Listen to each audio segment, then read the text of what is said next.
last but not least, we have our final TED Talk speaker for this morning, Bob Schukai. He's the Global Head of Design of Digital Identity Solutions for Thomson Reuters. He's also a brilliant technologist like the rest of the folks here, and somebody I consider to be my identity sensei. So without further ado, I'd like to introduce have Bob Schukai come up here. Thanks.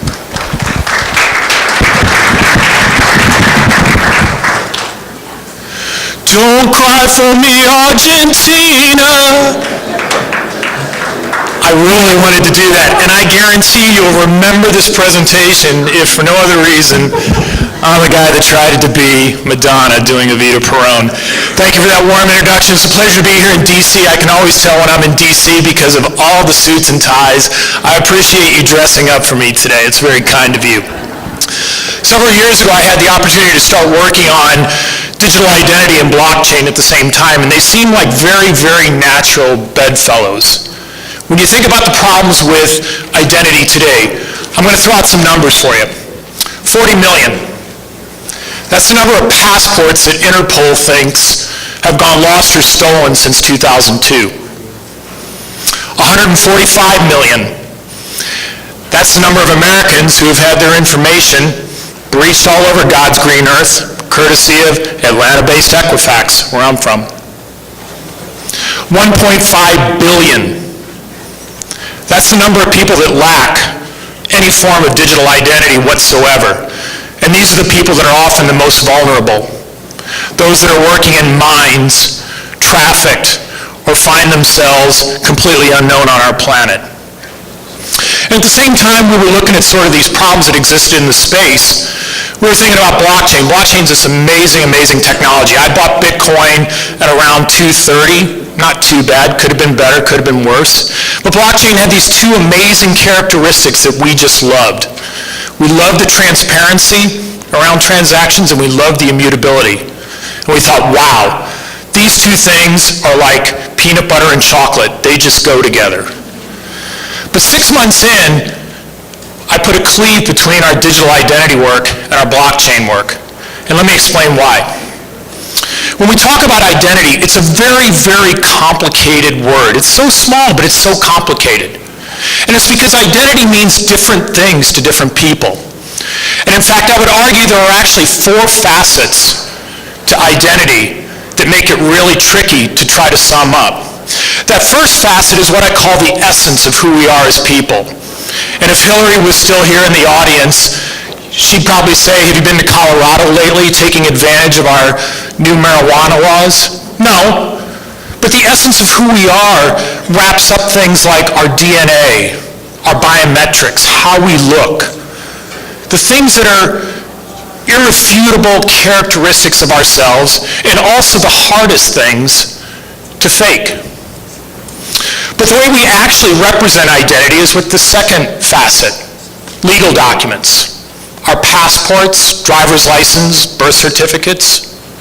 These are the things that we use as legal proxies for ourselves when we want to cross a national border, buy a 6-pack of beer, or rent a car from Hertz or Avis. But we know that these documents are not foolproof and they can be faked. And we know that today there are several states that have yet to comply, for example, with the Real ID laws. And we just keep kicking that can down the road because we don't want poor Minnesotans to actually have to go out and get a passport and let them still get on airplanes to escape the inexorable cold and snow. Happen to know that because I got a winter storm warning for those poor people. The third facet of identity is something that I think we can all understand, and it's the self-representation we make in the digital age. Our Twitter handles, Facebook profiles, email addresses.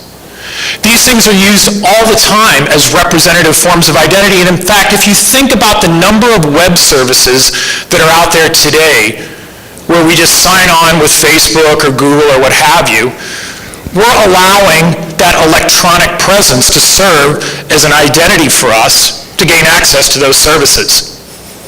God forbid we see what happens to that data, as we discussed a little bit earlier, but that's the third component, this electronic representation. And then we get to the fourth piece and the fourth facet of identity, and that's the behavioral component of us as human beings. And this one is really, really tricky. Some of it we understand very, very well. For example, when Citibank rings me up and they say, we've noticed this transaction where you appear to be purchasing cigars in Paris, France at 2 a.m., and we think that's a suspect transaction, that's based off of an understanding of my data, my behavior, and my spending patterns.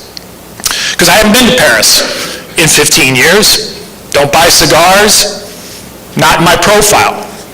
And so Citibank and other banks, rightly so, are behavioral profiling me to determine how do I spend my money, and that's a good thing. But it can go so much further than that today.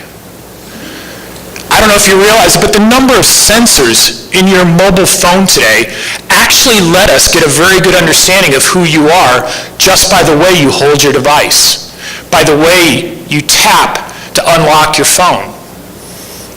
That's kind of a cool thing, because if somebody actually picks up your phone and we can detect that, well, that's not the way Bob holds his phone, or that's not the way Bob would normally enter the digits to unlock the device, we can prevent it, even if that individual somehow got my access code. So when we think about identity as people, it's these four things that have to all come together. The essence of who we are, our legal proxies in the form of documents, our electronic representation, and the behavioral component. That's a pretty complicated picture. Now we tie that back to the blockchain. And this is the question that I'm going to ask every single one of you to think about. Blockchain is not a panacea. And when we talk about identity and blockchain, what specifically are you proposing to write into the blockchain to represent that person? As Anil mentioned earlier, 80 to 90% of the potential solutions that DHS has looked at has said, you know what, we don't actually need a blockchain, and that's true. And that's what I worry about. Because here's the fundamental problem with the blockchain. It goes back to those two things I told you up front, transparency and immutability. And it's a great and wonderful thing, and it's why I fell in love with it. In the same way that I'm an early adopter, and I camped out for that first iPhone, like I slept out in 1979 for the Van Halen tickets, I was in, hook, line, and sinker, baby, on blockchain. But let's look at the problem. Transparency and immutability require that what you write into the blockchain is truth. Write garbage into the blockchain,